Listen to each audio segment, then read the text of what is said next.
Percy is a little green engine who can shunt and pull. He pulls both passengers and freight. At the docks and at the quarry. Percy's favorite job is carrying the mail. But sometimes Percy has so much to do, he ends up running late.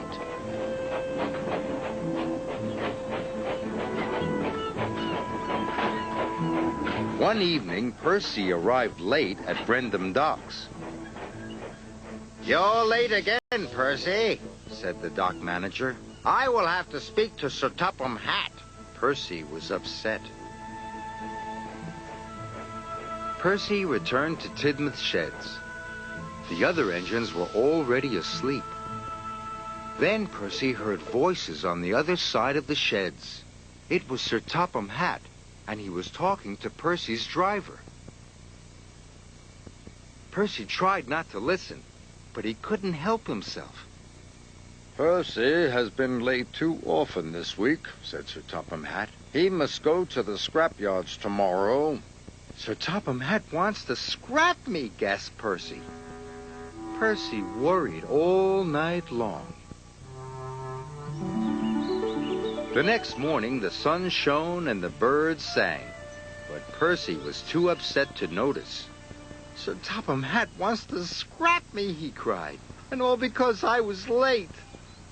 "Sir Topham Hatt wouldn't scrap a really useful engine," said Thomas. "And you, Percy, are a really useful engine." Percy felt better until he noticed the time. "I'm going to be late," he cried. Percy wished away. If he was on time, maybe Sir Topham Hatt wouldn't send him to the scrapyards. Percy's first job was collecting pipes from Brendam Docks. But when he arrived, Cranky was still unloading. "Hurry up, slow coach," wished Percy. "I must be on time." "I'll take as long as I like," said Cranky, and he went slower than ever. The moment Cranky had finished, Percy took off. He hadn't waited for the pipes to be tied down.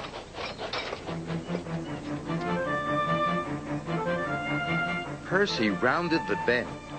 The pipes slipped and fell all over the track, but Percy puffed on.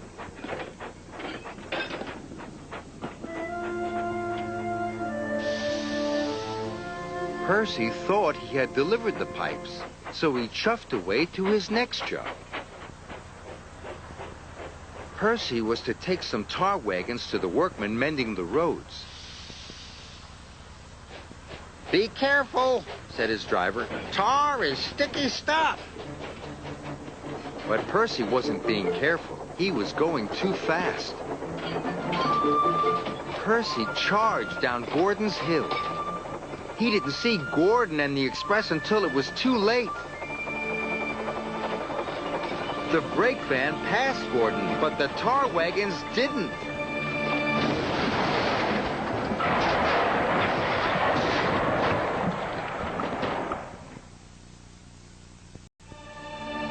Luckily, no one was hurt, but Gordon was very cross. "Now look what you've done," he wished. "What will Sir Topham Hatt say?" Percy thought he knew. "Oh, no," he cried. "I'm sure to be scrapped now." And so Percy decided to run away. Harvey was clearing away the tar wagons when Sir Topham Hatt arrived aboard Thomas. "Where is Percy?" he said. "He has caused confusion and delay." Gordon didn't know. He just left very quickly, sir." "He heard you at the shed, sir," said Thomas. "He thought you were sending him to be scrapped." "I think I need a word with Percy," said Sir Topham Hatt. "You must all help me find him." And so everyone looked for Percy. They searched high and they searched low. They looked to and fro, but they couldn't see Percy anywhere. "What's to become of me?" Percy whispered. But there was no one around to hear. Percy looked very small and felt very lonely. Thomas and Sir Topham Hatt were looking for Percy on Thomas's branch line. Thomas suddenly had an idea. "I think I know where Percy is, sir." And he puffed back to Tidmouth Sheds as fast as he could.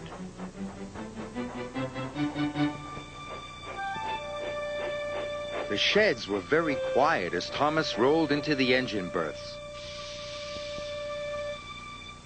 Percy, called Sir Topham Hatt. Are you there? "Please don't scrap me, sir," he said. "I didn't mean to be late or cause trouble." Scrap you? Boomed Sir Topham Hatt. Why, the very thought of it. And Sir Topham Hatt told Percy what he had really said. I told your driver you had been working too hard, and that was why you were late. I had decided that after taking some scrap to the smelters, you were to carry the mail all week. Percy was as happy as he had ever been. "Do you really mean it, sir?" puffed Percy proudly. "The mail for a whole week! "Thank you, sir." Percy couldn't stop himself tooting for joy. Thomas tooted too. It was good to have his friend back.